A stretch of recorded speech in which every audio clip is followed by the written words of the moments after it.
그런데 미국은 병원 시스템이 그런 게 전혀 없는 거죠. 너무 힘들었대요. 계속해서 권유를 하는 그런 분위기라고 해요. 비용도 많이 궁금하실 것 같은데요. 안녕하세요. 마미살롱 정하나입니다. 저는 한국에서 아기를 낳았지만 제 친구들 중에 뉴욕이랑 LA, 하와이에서 미국에서 아기를 낳은 친구들이 있어요. 그런데 그 친구들 이야기를 들어보면 미국에서 아기를 낳은 경험이 있는 사람들의 말을 미리 들어보지 못했던 게 좀 아쉽다고 하더라고요. 그래서 미국 출산 이야기가 궁금하고 필요하신 분들이 있을 것 같아서 이렇게 카메라를 켜게 됐고요. 아까 말씀드린 것처럼 총 4명의 친구가 뉴욕, LA, 하와이에서 아기를 낳았고요. 이 친구들이 이야기해 준 걸 상세하게 제가 듣고 정리해서 오늘 여러분이 궁금하실 만한 거, 느낀 점, 그리고 과정에서 말씀드릴 만한 공통적인 부분들, 비용까지 한번 이야기해 볼게요. 일단 제가 내 친구의 이야기를 들으면서 공통적으로 느낀 부분이에요. 산부인과 출산 시스템이 한국이랑 굉장히 다르더라고요. 보통 한국에서는 병원에 찾아가서 의사를 지정한 후에 출산 전부터 그 병원에서 진료를 받고 출산을 하는 그런 시스템인데, 일단 미국은 의사를 정해서 그 의사랑 진료를 보다가 그 의사랑 연계되어 있는 병원이 있대요. 대학병원처럼 출산, 분만 시설이 갖춰진 의사랑 연계된 병원에 가서 출산을 하게 되는 그런 시스템이라고 해요. 그래서 분만일이 가까워지면 의사가 그 병원을 예약한대요. 나는 너랑 연계되어 있는 병원 말고 다른 데서 분만하고 싶어 라고 요구를 하는 경우도 있대요. 그런 경우 들어주기도 하는데 거의 그런 경우는 드물다고 합니다. 그래서 산모들이 출산 병원이나 의사를 정할 때 크게 2가지로 나눠지는데, 본인의 담당 의사 선생님을 최우선 순위에 두고 나머지는 그냥 그 의사 선생님을 따라가는 경우가 있고, 의사 선생님보다는 자기가 출산을 하게 될 병원의 전반적인 의료진이나 시스템 혹은 시설을 보고 고르는 경우가 있다고 해요. 그러니까 의사나 병원을 정하기 전에 내가 고른 의사는 어떤 병원이랑 연계되어 있는지를 체크하셔야 될 것 같고, 또 나는 어떤 게 중요한 사람인지, 뭘 우선순위에 둘 건지를 생각을 해봐야 되겠죠? 한국보다 분만실의 분위기나 분만 후의 상황들이 훨씬 자유롭게 느껴졌대요. 친정엄마는 물론이고 남편, 게다가 둘러까지 다 들어가서 출산을 돕고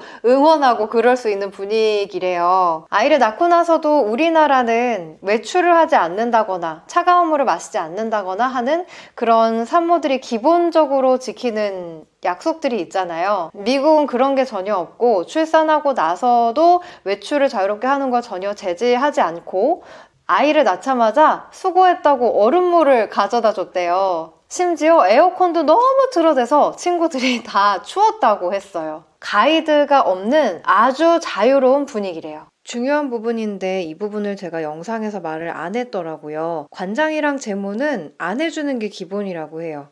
무통을 잘 안 놔준다, 뭐 한 땀 한 땀 꼬매는 후처치는 안 해준다, 이런 괴담스러운 이야기도 저는 들은 적이 있는데, 무통이랑 후처치는 해준다고 해요. 아무튼 우리나라는 제모랑 관장이 굉장히 기본적으로 하는 거잖아요. 특히나 친구 중에 한 명은 관장을 너무 하고 싶어서 해달라고 요구를 했는데도 왜 굳이? 뭐 이런 반응을 보이면서 안 해줬대요. 만약에 끈질기게 요구해서 하게 되더라도 서비스 비용은 아마 추가될 것 같다고 해요. 남편이 탯줄을 자르는 건 너무 당연한 분위기라서 안 하겠다고 하면 도리어 의아해하면서 계속해서 권유를 하는 그런 분위기라고 해요. 한 친구는 남편이 계속해서 탯줄을 자르고 싶지 않다고 의사를 표현했는데 결국은 떠밀려서 탯줄을 잘랐더라고요. 퇴원하는 그 시점까지 계속해서 모자동시를 해야 한다고 합니다. 우리나라는 간호사 선생님들이 아기를 데려가서 수유도 해주시고 또 재워주시고 돌봐주시잖아요. 그리고 우리가 아기랑 함께 있고 싶을 때 모자동시를 요청하는 그런 분위기잖아요, 병원에서는. 그런데 미국은 병원 시스템이 그런 게 전혀 없는 거죠. 너무 힘들었대요. 그나마 한 친구가 출산일에 맞춰서 이모님이랑 친정엄마 두 분 다 들어오셔서 도움을 많이 받을 수 있었던 게 좋았다고 했고요. 그렇게 한 게 정말 현명한 선택이었던 것 같다고 했어요. 심지어 그 친구는 응급 제왕을 했거든요. 도와주시는 분 없이 정말 부부 둘이서 아기를 낳자마자 신생아랑 같이 모자동시를 하면서 아기를 돌보다 보면 정말 아기랑 같이 던져진 그런 기분이래요. 아기를 낳은 당사자나 혹은 남편이나 둘 다 피곤하고 체력도 떨어지고 아는 것도 없고 할 줄도 모르고 게다가 가르쳐주는 사람도 없으니까 다들 힘들었다고 말을 하더라고요. 아기가 갑자기 체온이 떨어진다거나 그런 응급 상황에서만 간호사분들이 도와준다고 해요. 간호사 선생님한테 수유하는 법이나 속삭여 싸는 법을 물어보면 알려주기는 하는데 한번 보여주고 이렇게 하는 거야? 오케이? 약간 이런 분위기라고 해요. 심지어 한 친구는 진통도 오래 하고 결국 응급 제왕을 한 친구였는데 그렇게 아기를 낳으니까 얼마나 피곤하겠어요. 신생아를 안고 졸고 있는데 간호사가 너 그러다가 아기 떨어뜨려 하고 혼내고 갔대요. 너무 서러웠대요. 병원밥은 한국에서도 뭐 병원밥이 조리원도 아니고 호화롭게 막 나오는 그런 편은 아니지만 그래도 뭐 국, 밥, 반찬 좀 건강한 느낌으로 나오잖아요. 제가 임신은 아니지만 이 미국 병원에서 일주일 정도 입원한 적이 있었는데 그때 깜짝 놀랐던 게 병원밥으로 햄버거, 파스타, 빵, 젤로 이런 것들이 나와요. 당황했었는데 생각해보면 그 나라 사람들이 일상적으로 먹는 거니까 이상한 건 아니에요. 근데 한국인인 저한테는 좀 이상하게 느껴지더라고요. 친구들 얘기를 들어보니까 출산하고 병원에서 나오는 병원밥도 별반 다르지 않은 것 같아요. 약간 양식, 기내식 같은 그런 느낌이라고 해야 될까요? 비용도 많이 궁금하실 것 같은데요. 친구 2명은 자연분만이었고 나머지 2명은 자연분만을 시도하다가 제왕절개로 넘어간 케이스였어요. 분만 방식이나 지역도 다르고 또 보험 유무도 다르기 때문에 비용에는 좀 차이가 있긴 했는데요. 하지만 넷 다 공통적으로 이야기를 했던 게 미국에서 아이를 낳는다면 응급 상황이랑 모든 걸 다 고려해서 적어도 6,000불 정도는 생각을 해야 된다 였어요. 제가 비용을 6,000불이라고 잘못 이야기를 했는데 6만 불로 정정이 필요해서 이 부분도 제가 후노금을 했고요. 그리고 기본적으로는 응급 상황이 없다면 대체로 2만 불 내외에서 해결이 되는 것 같아요.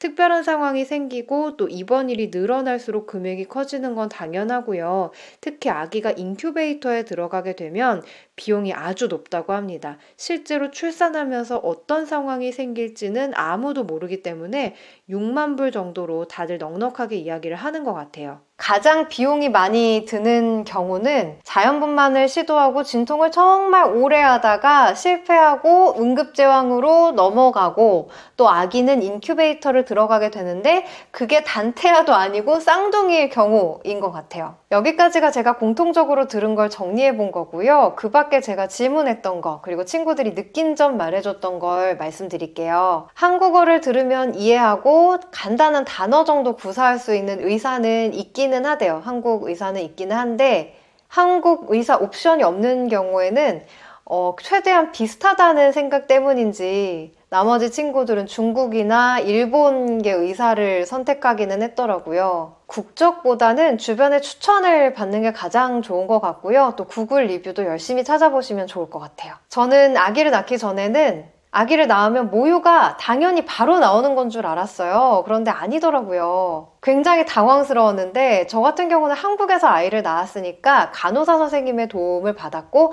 또 조리원에서는 모유수유 전문가의 도움을 받았어요. 한 친구가 미국에는 그런 시스템이 없어서 전혀 모유수유에 대해서 도움을 받지 못했다라는 이야기를 했는데 제가 다른 친구들한테 물어보니까 또 말이 좀 다르더라고요. 병원에 따라 다르겠지만 모유수유 전문가가 있는 병원이 많은 편이고 하지만 도움을 받기 위해서는 미리 신청을 해야 된대요. 예약을 해야 하는 거죠.